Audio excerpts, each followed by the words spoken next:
I always thought that social housing is the most significant component of every attempt to create a decent society, especially in view of the housing crisis in Europe and the United States.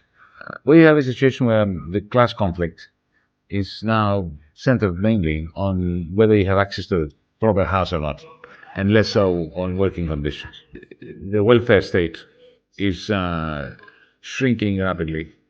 That was a result of the bankruptcy of 2010. What's the reason behind it? It all began with, in the 1970s across Europe, with Thatcherism and Reaganism and neoliberalism. The whole philosophy of privatization.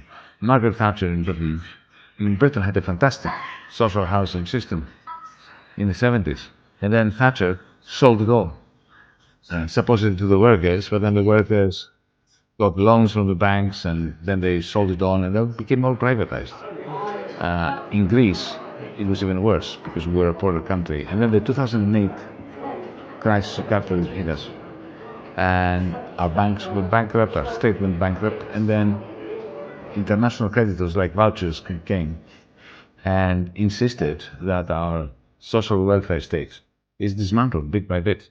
So as we speak, social pensions today are half what they used to be, and prices are double.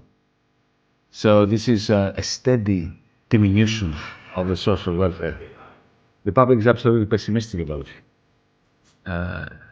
Let me just give you one example. Half of the young people who finished medical school in Greece this year have migrated since last June. 50%, 56% of the young men and women who got degrees as doctors left the country. That's not a sign of optimism. For years, for instance, the Greeks were told that the Chinese are being exploited by foreign companies as cheap labor, and they are working very hard. They are being mechanized, automated. People in the factories working very hard to produce iPhones and clothes for Westerns and so on, and that some Chinese are making a lot of money out of it, which is not untrue, right? What has now started becoming more common knowledge is that China is innovating. It is not simply producing and reproducing, it is producing its own knowledge and technology and so on.